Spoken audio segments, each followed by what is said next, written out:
And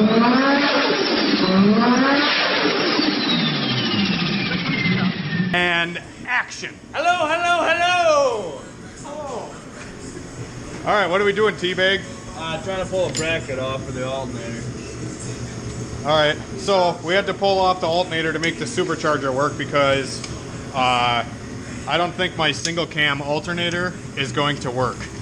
It needs a B series because it comes with all these B series brackets for a B series alternator. So I'm going to have to make the B series alternator I got fit and work. If you guys have questions on the D series alternator on a B series, be sure to go check out a previous video of mine. I covered how I did it and everything, and it worked great. But yeah, we got the intake off in the previous video, and now we're just getting the alternator situated before we bolt the supercharger onto the motor.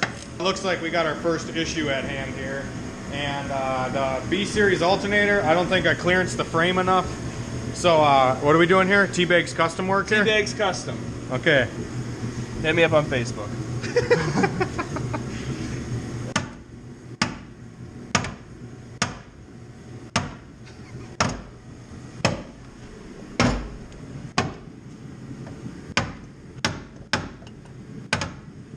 Hit it with your purse! I don't want to break your oil filter. That's Wix, man. That's expensive. I know, that is an expensive oil filter. $6.99? Yeah, something like that.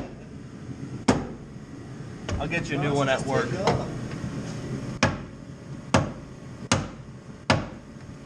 Okay, so we got the B series alternator mounted up, and it comes with a dual pulley, so it's got two grooved spots, so you can run two belts, one for the crank pulley and then one to go off the alternator to the supercharger.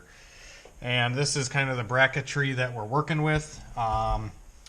This is just like a modified top bracket, and then the bottom is also a modified lower bracket to lower the alternator down a little bit. And then this pretty much just mounts the alternator hard so it doesn't move at all. Normally on a B series or any Honda for that matter, usually you tension the alternator belt by moving the alternator back and forth. But with the supercharger, it mounts it solid so it doesn't move at all. And then you tension it with they give you like an idler pulley that goes onto the bottom bracket, and you tighten the idler pulley tensioner with a little bolt down there, and then your alternator belt's all good to go. And then kind of the same deal up here. You just have like a bracket with a tensioner bolt which pushes on this tensioner right here, you know, back and forth or wherever it needs to go. And yeah, that's pretty much it. So alternator and all the bracketry is on. I just need to figure out what belt size I need for the top, for the blower belt. And then I'm going to put some fresh oil in the supercharger. Probably have to take this back apart one more time, make sure it's all good, but I did get it spinning a lot better. It spins nice and smooth now. Before it was real notchy. So yeah. Spins really good now. We cleaned up the fins a little bit, and I'm going to re-grease the bearings inside of there, and then reseal this with some RTV. Put some fresh oil in the case here, or the gear case where the supercharger gears are inside of here. And then, yeah, probably just have to do some small stuff like get the fuel rail mounted on here before I put it on. Just because I might have to shave these down for the flex fuel injectors, like I was saying. When I put those in on my other intake, I actually had to shave down a little bit of material on the intake to lower the rail to accommodate for my injectors. Other than that, yeah. Probably going to call it quits for the night. I'll get back at this in the morning. And, yeah, I'll pick up tomorrow in the morning. Alright guys, I have ran into a lot of issues trying to put this supercharger on today. I actually had a lot of interference with the throttle body because the throttle body that I was running has the fast idle valve connected to the bottom of the throttle body right there, and that was interfering with like everything. So if I were to run the throttle body with the fast idle valve, I couldn't put my heater hoses on. Like, it would literally have been impossible because the fast idle valve sat like right next to the outlet here on the water neck. So couldn't run a heater at all. There was like no way unless I got like a new fitting pressed into the here with like a 90 degree or something. But I kind of came up with a solution for that. And I got a different throttle body here with this style fast idle valve. Or this is just like a coolant passage actually. It's not even a fast idle valve, I don't think. So I'm gonna have to run this throttle body, I think, which doesn't have a TPS or map sensor. So I'm going to have to swap those onto here to make it all work. But in the meantime, I want to get the supercharger mounted. So I got all the bracketry on here. I still don't have a belt for the blower, but I'm getting that. And sorry about the heater noise. I'll turn it off quick.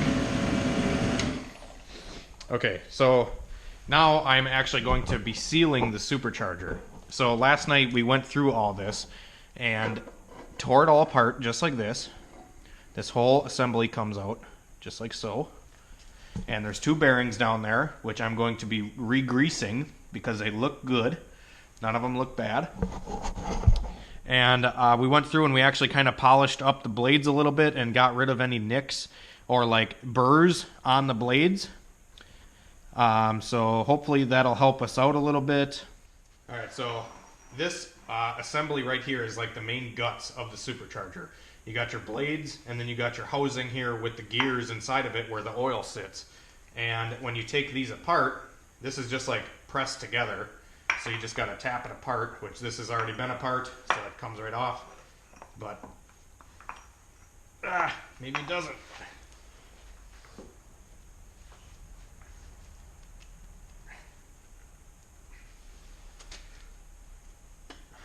All right, I'm gonna have to tap that apart quick.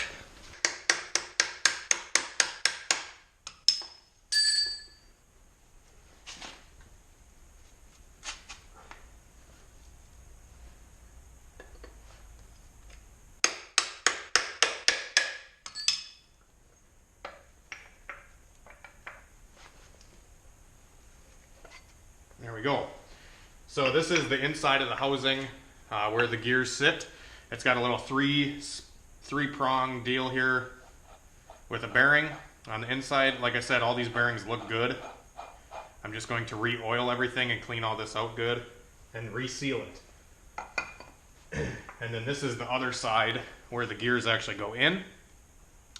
Just two gears that hook up and they spin these blades. Pretty freaking simple setup. So I'm going to get all this cleaned out and put some RTV around the seals here so nothing leaks. There's two seal points. There's going to be one where the blades go, and then there's going to be one where the oil goes here. Then we can reassemble it and probably mount it onto the car for good once I get a good, get all the surfaces cleaned up good again. And yeah, I'm kind of lost with this project because like I said, I've never done a supercharger. And honestly, this is kind of a lot of work if you've never done one. I personally would never waste the time or money doing this. Personally, I would never actually go and buy one just because I don't feel that the power outcome is going to be worth the amount of work that I'm putting into this thing. And all the modification that I have to do to actually make it fit into this chassis. Like I had to cut this fuel feed line bracket thing that bolts here because it was interfering with the TPS. And like I said, the heater hoses, and now I got to run a different throttle body so it clears down here on the bottom side. Because I think this supercharger is actually meant for like an Integra GSR car, where the Integra GSR actually has the throttle body really low, comparable to like the supercharger, if that makes any sense. So yeah, I'm going to get this resealed, and I got to get a plug for the bottom. I got to get an 1/8 inch pipe plug for there. And then I made sure all the bolts are tight everywhere, that like, you know, the intake bolts to the blower housing, all those bolts are tight. I got to get a different fitting here for my brake booster because I'm not running an AN line. I'm running just a regular hose. So I'm going to get a hose barb adapter for this. And then I got to get a hose barb adapter for here for the coolant line as well. And then once I get those things, we could probably bolt this thing on. Another thing too is this is like a It's almost like a wastegate in a way. It allows the boost to flow when you lose vacuum. So there's no vacuum right now hooked up to it, and this valve is open, allowing boost to flow through the intake. Now, when you suck on this, or when the vacuum is applied with the car, so like when you're idling or just cruising around, it shuts the blower off, so it can't actually force boost into the engine. At least that's the kind of thing that I'm thinking that this does, because it does open this little valve down here. So, yeah. Hopefully this will all go good and this thing will actually work, because I feel like if I put all this work into making this thing fit and it doesn't work, it's going to make me angry. So, yeah. Let's wish for the best here.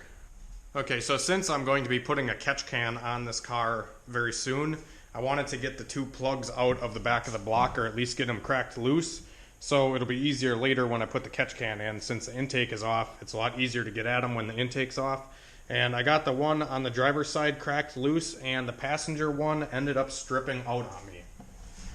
Sucks, but I used the 14 millimeter socket, or 14 millimeter hex, with a 1/2 inch drive socket right here. And I pounded it in, I heated it, I did everything possible to take precautions on getting that plug out of the back of the block, and ended up screwing myself because it's stripped out, and I don't think I'm going to be able to get it out with the engine in the car. So I'm either going to end up running one line and then one line off the valve cover or something like that, because the catch can I'm getting has 2 fittings on it. I'm not sure. It really sucks because I wanted to just use the vented on the block and not the valve cover. But yeah, sucks. And it sucks because you can't like weld a nut to it or anything like that because it's brass.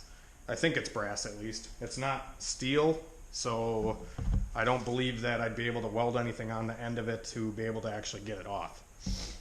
So that sucks. If you guys have any tips, please let me know on getting that thing out when it's stripped out. Like the hex doesn't even fit in there anymore because it's rounded. It's a circle now. There's really no fixing it. So yeah, that sucks. Okay, so I had that stuck plug in the back of the block like I was telling you guys, and it was stripped out. I don't know if I have a spare one laying here. I think I do somewhere. Okay, so this is the plug that I'm talking about. This goes into the back of the block, and then you replace this with like an AN fitting, and then you run the lines to an oil catch can. And that's one of the ways you can vent these motors, you know, if you're high compression or turbo or whatever. Or you can drill the valve cover and run lines off the valve cover to a catch can. I wanted to keep it simple and just do the plugs on the back of the block. That way I don't have to cut out my valve cover. So, but pretty much what happened was where the Allen key goes into this, it's stripped out. It turned into a circle, and it was no longer a hex key like this. This is a spare one that I had laying upstairs. I had an extra block laying up there, and I got this one out of that block just to kind of test the metal. And sure shit, it is a weldable metal. So I don't know if this is steel or something, but it's weldable. So what I did is I had an old axle nut laying around, and I just gobbed an axle nut onto the end of it, because what else are you supposed to do to get it out? But I gobbed the axle nut onto the end of it, which was like the perfect diameter and everything. I welded it up, and it took like 3 tries of doing it, and I broke the welds off a few times, but 3rd try, I got it cherry red hot, turned my welder up as high as it would go, and she cracked loose. So that's awesome. I got both the fittings out of the block. So now I can put my catch can on when it gets here. I got a surprise. I got a catch can some subscriber is sending to me. I'm very thankful. And yeah, I'm definitely going to give him a shout out whenever it gets here, and I'll show you guys the product. He does a bunch of custom fab stuff. So yeah, that's awesome. Now that those are out, I can focus on getting this charger put on. I got it all sealed up.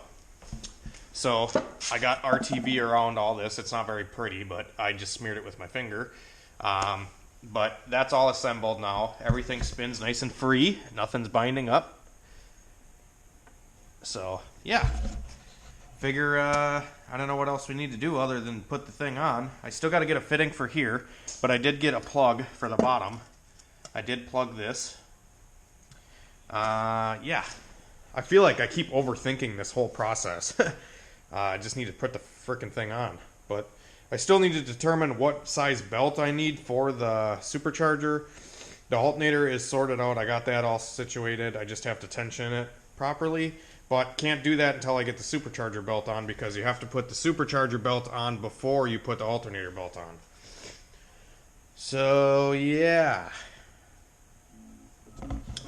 I think I'm just going to bolt this thing on and probably leave off for the night until I can go tomorrow and get a belt.